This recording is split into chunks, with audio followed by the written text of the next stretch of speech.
Our culture tells us to follow your bliss, but what happens when the bliss runs out? In this episode, we look at the happiness trap, the belief that calling is all about feeling good. We'll explore how deeper purpose and joy are found not just in what fills you up, but in what forms you.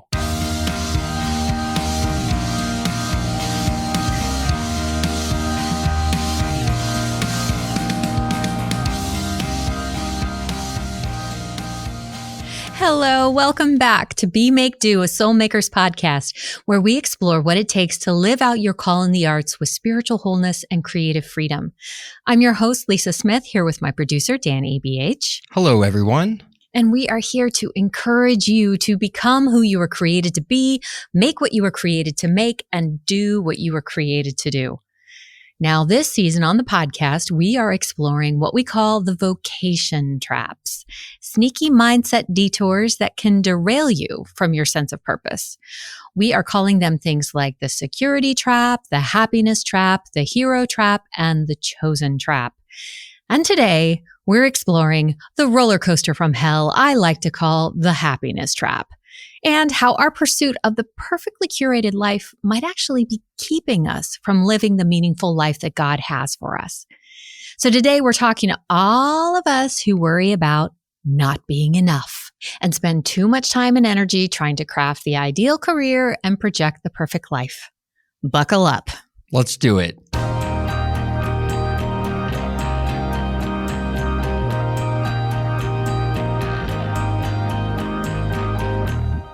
You know, one of the coolest things about the Vocation Trap Tracker tool is that in addition to these statements or questions that indicate that maybe we're stuck in a trap, it has some great ideas for pausing and reflecting.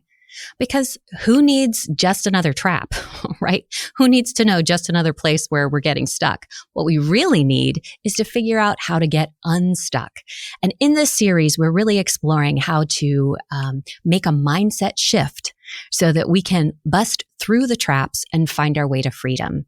And sometimes it's just becoming aware and allowing ourselves to reflect and think in a different way.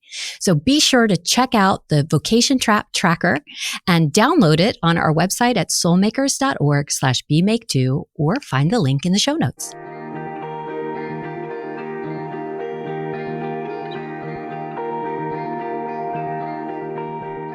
Okay, so let's talk about the happiness trap. This is mistaking personal happiness for purpose.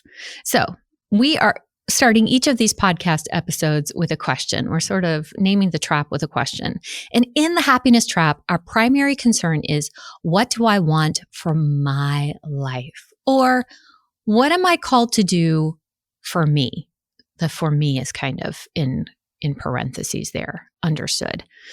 Now, this trap, the happiness trap, is such a good one because almost all of us are on this roller coaster at some point in our lives. We hear it all the time in our culture. In this time, we have more choices and more options than ever to make ourselves happy and craft the perfect, meaning-filled life.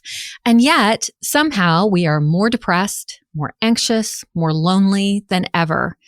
And the quest for happiness is definitely a roller coaster from hell. And even though no one can escape the stomach-dropping terror with each inevitable fall, it still seems difficult to let go of that idea that someday I'm going to climb to the top and I'm going to stay there. But in the happiness trap, we're mistaking the quest for personal happiness with genuine purpose. So, how can you tell if you're in the happiness trap? All right, so each of these vocation traps gets you stuck because of where it asks you to gaze. Like with the security trap, it's keeping one eye on the audience while you're doing your thing, which is very uncomfortable and hard to do. And in the happiness trap, it's asking you to look in the mirror. These traps are like siren songs that just mesmerize you with fear and worry, disguised as promises. And in this happiness trap, you are invited to just constantly check in with yourself and ask, what will make me happy? It's all about me. So let's ask some questions to evaluate, see if this is a trap for you. Do you ever find yourself getting sucked in by these questions? How do I live my best life? I see that one on social media all the time. Like this is marketing 101, right? Yeah. Mm-hmm. Or how about, how do I get what I want out of life? Or even, how do I live life to the fullest? Okay, so maybe some of those questions feel too obvious, but this me focus can also take some really subtle forms. So let me try this. What about, what does God want for my life? Or am I on track with God's plan for me? Or am I living inside God's will for me? But see, it's that implied for me, that's the problem. So these questions might actually even seem good, but you have to ask yourself, what are you measuring? What's the criteria here when you're focused or distracted by the me and the my life instead of keeping an eye on the bigger story that we've been talking about and jumping in to improvise in it? That's the great thing about improvisation. You have to take the focus off yourself. If you're observing yourself, trying to make yourself look good, things don't work so well on stage. It's exactly the opposite. Things start to click and flow when each of the performers is tuned into the others and is working on making the other people look good by setting them up with great ideas and opportunities. And there's this freedom that comes from not needing to protect yourself or worry about what you look like and just trusting the environment of the story to just carry you along. And that's why the happiness trap gets you stuck, because it asks you to take your eyes off of trusting God and literally look out for yourself. And the moment that you do that, all play just stops. It's an ironic loss of freedom, really. I don't want to be the person to say I don't really fall into this trap, but I don't fall into this trap very often. Like, Yeah. I just don't. I fall into some other traps pretty Yep. hard. Mm-hmm. But I really love the improv example that you gave and you being an actress. Could you tell us a story or a time that you have observed working with other creatives where it was all about self-focus on stage, and like, how did that like set back the flow or that freedom that you're talking about? Yeah, totally. And I would agree with you that this is probably not a trap that you are as susceptible to. And I would say that I probably would think that I'm not as susceptible to this, except that I am because of that, like constantly checking myself out. Like, am I looking the way that I want to look? Am I not necessarily like appearance wise, but like, am I presenting myself? Am I, living out the life that I, envisioned for myself, that kind of thing.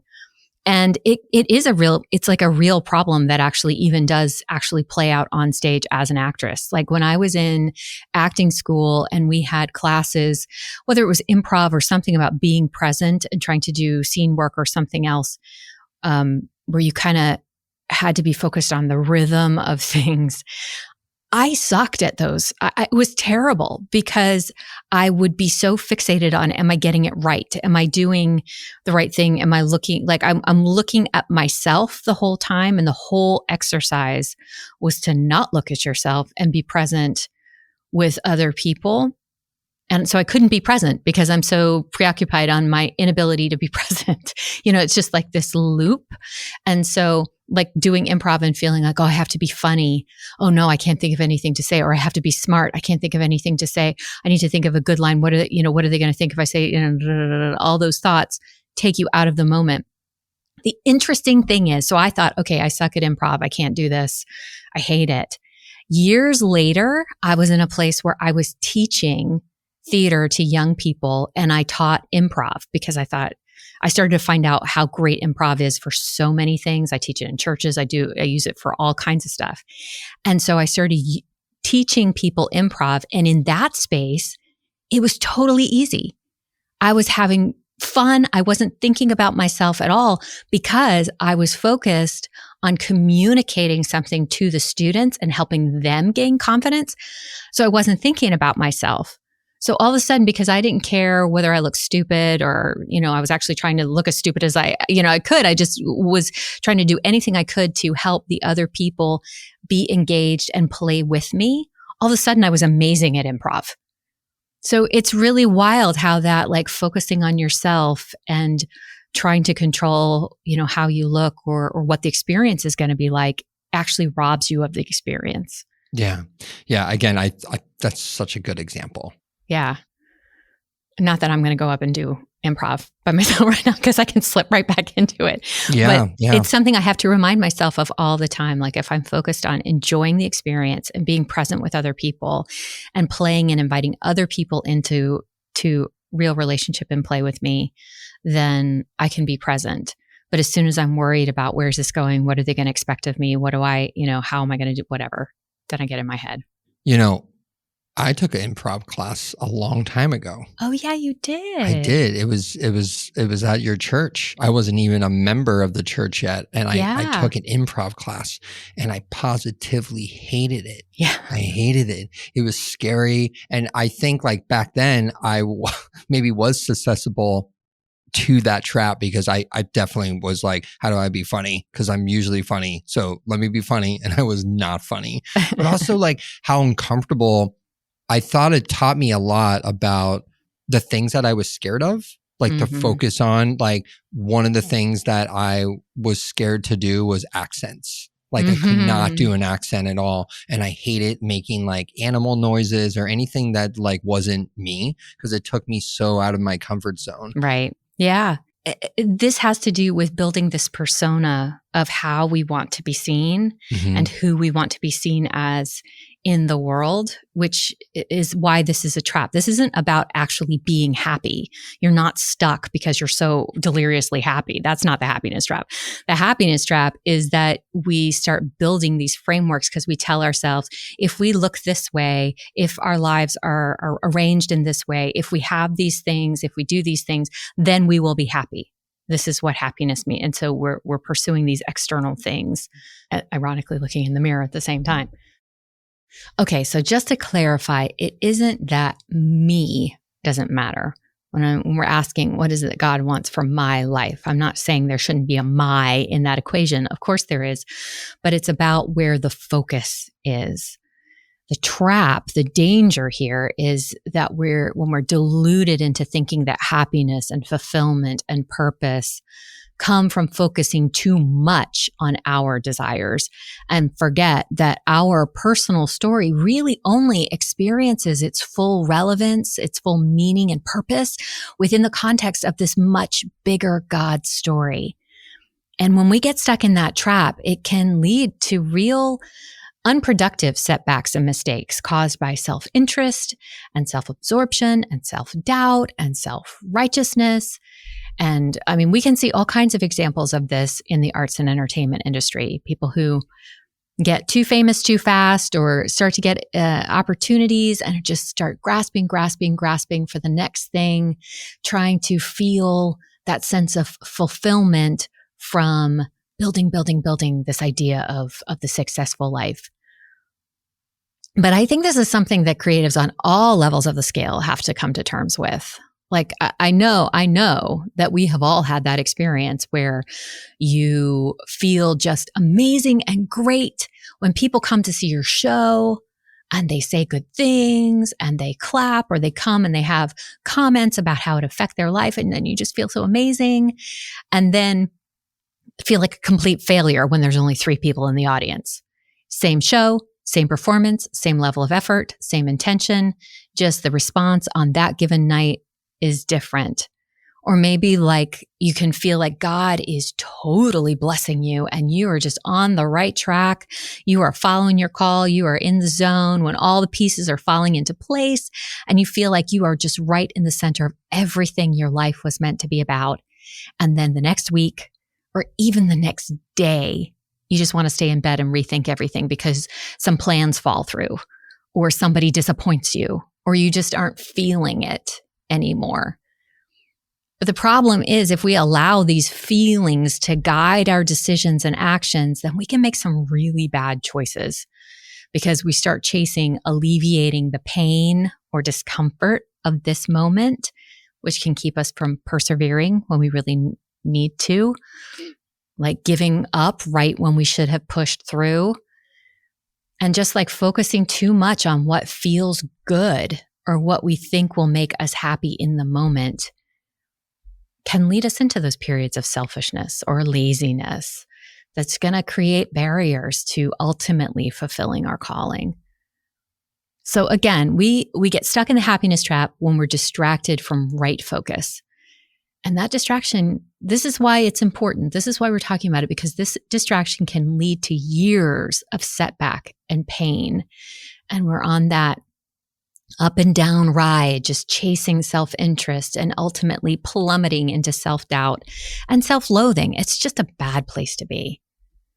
Yeah, that reminds me of this one time that I joined this band, and I did it because exactly what you were saying. I thought it would make me happy. Everybody wanted me to be in the band. Everybody was really stoked about it. And I also did it because I was like, oh, it's kind of not, I would say low hanging fruit. Like it was kind of basic, and, it would also kind of, just like maybe help me practice a little bit or try different instruments or whatever the reason was. But I do remember like being in that band and basically realizing that it wasn't helping me like refine my skill, and then becoming resentful for being in the band. And that decision basically out of happiness completely backfired on me, which really led to turmoil within the members of the band and myself. So what I thought was making me happy and others happy, which the whole decision to join this band, without really looking at like what would be the best thing for my creative endeavor. I did it because of myself, and I did it because of other people. Yeah. And that basically had the exact opposite effect, because I was basically in this trap that we're talking about. Yeah. And it was pretty brutal. Yeah. To climb back out of that. Yeah. That's so hard when you feel like you see opportunity, and I've been in this too, where you see opportunities like, if I do that, that would be, I don't know, like that would look really good, or that might lead to this great opportunity, or it just somehow it looks good on paper. Like it looks like the next thing in the resume somehow, and yet it isn't really the thing. You're only doing it for that reason. Yeah. Then you get yourself into that situation where you're like, ooh, I cannot sustain this. Yeah. Yeah. And it definitely creates burnout super fast. The happiness trap will put you in the burnout like section pretty fast. Yeah. Yeah. Because it's one of those things where like the security trap is sort of like, well, I'm helping others, I'm doing others. So you're kind of staying it, you're just doing it. And you're sort of, well, I don't really like doing this, but at least it's helping this person. But the happiness trap is sort of like, oh man, this sucks. Yeah. Why did I do this to myself? Hey, Lisa. Yeah. Can I ask you a question? Absolutely. It's for a friend. It's for a friend. As an artist or a creative in the daily practices and decision-making, how does one emulate faithfulness in the little things, even when things don't go right, or you don't immediately see it or see the fun in it or the benefit?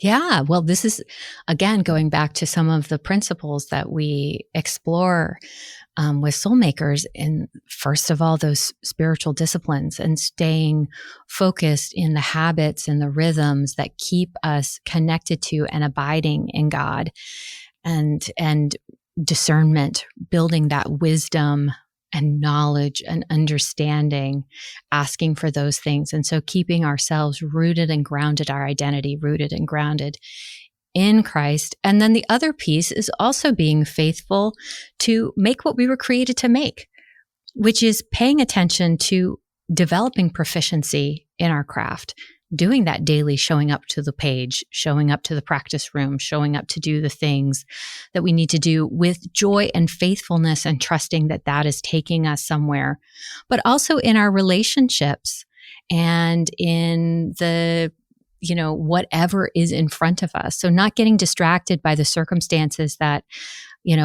one day I'll be able to do X because I'll have this much money, or I'll be living in this location, or I'll have these people to help me. Not that striving to get somewhere else, but to say, okay, today, where I am, wherever I show up, how do I show up in a way that reflects the goodness and the glory of God? How do I love what I'm creating and doing and find joy in this act of just practicing or of sharing it with one other person. I think that those are some of the ways to kind of think about that faithfulness, like where you can be faithful and how do you be faithful in every single act that you do? Yeah. And for me, I think of like patience with all of that, the approach and the daily practices and all that, because you don't see the immediate benefit. And I think, again, this for my friend, I think they need to understand patience a little bit more too. So. Yeah. I mean, I find that in the times when things are most difficult and I start to feel this like, oh my gosh, where is I am not on track. This is not where I thought I was going. This is not it doesn't feel right and I want out. The more I focus on me, how I feel, what I thought I wanted, what I did want, what went wrong, what do I need to, the more I start to spiral. Right. But if I can shift my focus to who is God? And just naming the attributes of God or going to the Psalms and reading and thinking about and looking at the Bible, God's faithfulness, where he's answered, he's fulfilled his promises, or even where he's been faithful to me, to remember that that's the truth. And so then in this moment right now, I need to get my focus off of those things and say, okay, well, what I need to do right now, what I can do right now is go turn on the computer and do the assignment that I had for myself. Like I can write that paragraph that I said I was going to write. And I can, instead of getting lost in this book will never get written and nobody's ever going to read it. And I'm not going to, I'm not the amazing whatever I think that I am. I just need to focus on writing the paragraph. It's that practical, being faithful to the daily task. Yeah. And developing that patience, like you said. So as we've kind of been alluding to, what's really underneath all of this is fear, just like all the other traps. It's really important to get underneath and find out what is behind it so we can make a mindset shift, like I was just saying, and get off that roller coaster. Because we've got this just whole heap of crippling fears preventing us from activating our full potential and living out God's will in the world. I think of the happiness trap in the back of our minds, what we're really afraid of is that we're going to get it wrong. And it might be life. We're going to get life wrong and we're going to miss out. We're not going to have that life script that we thought we had. It's not going to turn out the way we hoped. Somehow that we're going to find confirmation that we're not good enough. Like we're going to get that life report card that was like, oh, you blew it. Mm-hmm. And we're going to get confirmation that you do look stupid. Yeah, you are unattractive. Or maybe, worst of all, we're going to be revealed that we're not actually all that talented or all that special after all. Like, those are deep fears. I don't know about you. I don't know about any of you, but like, those are deep fears. Those are real fears. Like, maybe I'm not all that special after all. So when we're thinking about, I need to be special, I need to be talented, I need to be smart, then we start chasing after something that's going to tell us, yeah, you're okay. Yeah, you measure up. And we start crafting these images and these opportunities that support a narrative that we think needs to be true in order for our lives to have value. But that whole script is the problem. Right. But the truth is our abilities and our talents and our gifts and our opportunities actually shrink when they're inwardly focused, and they grow when they're outwardly focused. We're not concerned about being special, but concerned about playing and improvising and being a part of the bigger story. Yes, but how do you overcome that crippling fear and trust that the principle of our gifts will grow when we are in that outward focus? Yeah. So that's the crux of it. And it is, once again, a mindset shift. There's a quote from a piece called Trading Self-Worth for Awe that I really love. And she says, our primary problem is not that we lack self-worth, it's that we lack awe. So all of these fears and stuff like that, when we start exploring all those fears that we just kind of went over, we think, oh, we need to build our self-esteem. We need to build our sense of self. We need to have a greater confidence in ourselves. But that is not actually the problem. It's not that our self-worth is lacking. It's that we lack awe. Because the invitation of God isn't to understand yourself better, although self-understanding is good and important. But really, the invitation is to see God more clearly. Because when we truly see God, the beauty, the goodness, the mercy, the majesty, the generosity, the faithfulness of God, it's through that lens that everything else comes into perspective. When we're really able to focus on and be in awe of who God really is, we can let go of all of those needs. We can find our identity and our true worth within God. There's this incredible poem. It's one of my favorites, and I probably used it like 6 times already in the podcast, but Mary Oliver's poem, Instructions for Living a Life. It's pay attention, be astonished, and tell about it. And I think that's a much better map for vocation than just like, follow your heart, follow your bliss. Pay attention to the world.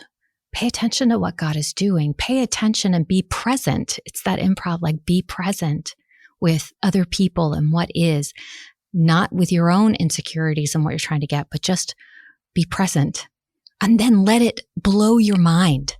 Be astonished at who God is and the glory and the majesty of what he's created and the silliness and wonderfulness of other people, even as they are so frustrating and irritating sometimes, just as we are, but to allow ourselves to be astonished by the beauty of what God's created and then to tell about it.